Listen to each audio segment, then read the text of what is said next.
An experiment has to have at least one independent variable, which creates a minimum of two conditions. An experiment must also have at least one dependent variable.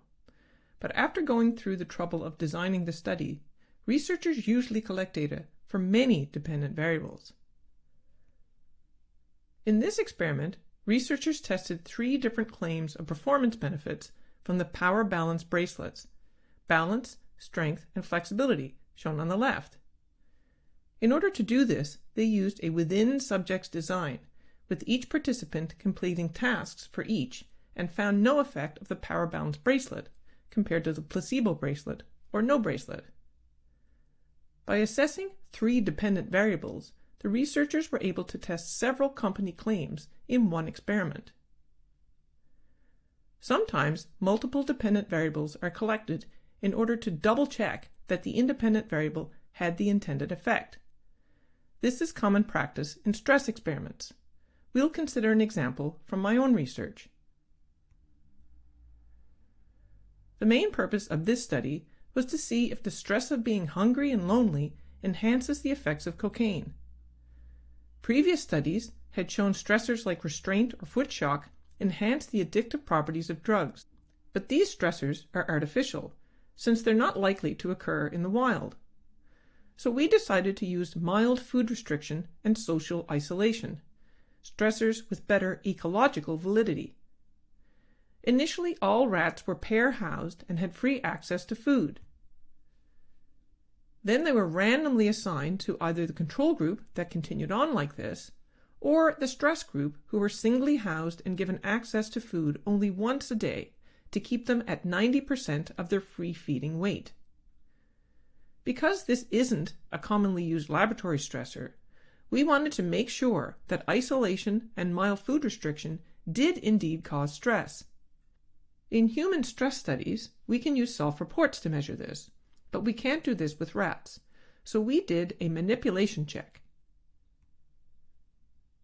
We measured several variables used as stress indicators in non-human animals: circulating levels of corticosterone and weights of the adrenal and thymus glands. Corticosterone levels at the daily peak were higher in the isolated food-restricted rats, indicated by the black bars. The thymus glands were smaller and the adrenal weights larger, which looks similar to the effects of other stressors, so we were confident our independent variable worked. This experiment of context-dependent memory has a single dependent variable and 2 independent variables. All participants were experienced divers tested on a word recall task in matched or mismatched environments, on dry land or underwater.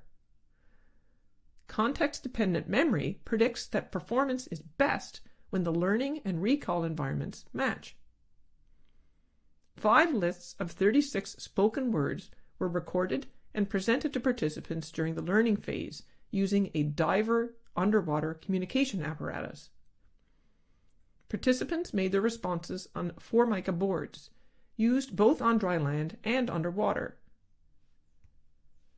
Results supported the context-dependent memory theory, since the average number of words recalled was highest when the learning and recall environments were the same.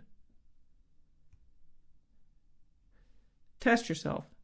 In the scuba diving memory study by Godden and Baddeley in 1975, what were the independent variables?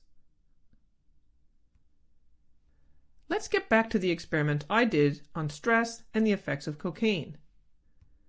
We took a behavioral measure, distance moved in centimeters, for 1 hour in an open field apparatus, which is a plexiglass testing box monitored by a video tracker. This study used 32 hooded male rats, who were block randomized to ad-lib feeding, also called free feeding, or a combined food restriction isolation group.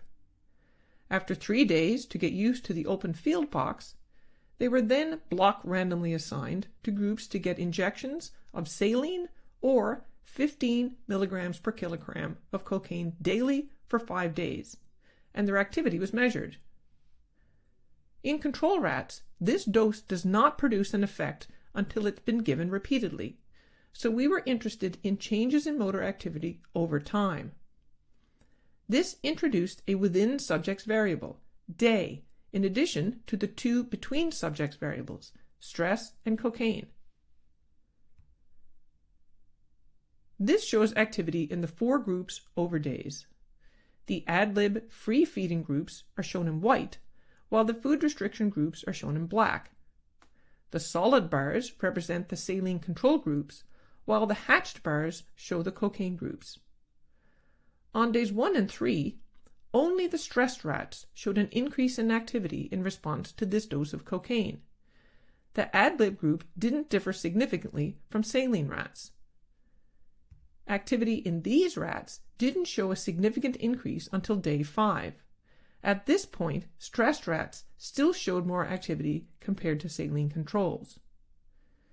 So using this mixed between subjects design, we were able to uncover an interaction between the different independent variables. The effect of this stressor on cocaine-induced hyperactivity was influenced by the day of testing, showing a 3-way interaction. Test yourself.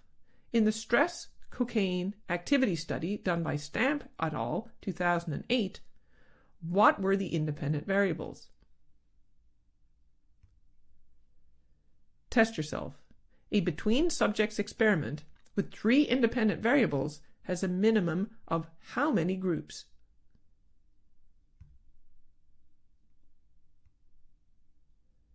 Manipulating and measuring multiple variables allows researchers to ask complicated questions about causation. However, complex experiments require careful planning and a lot of testing.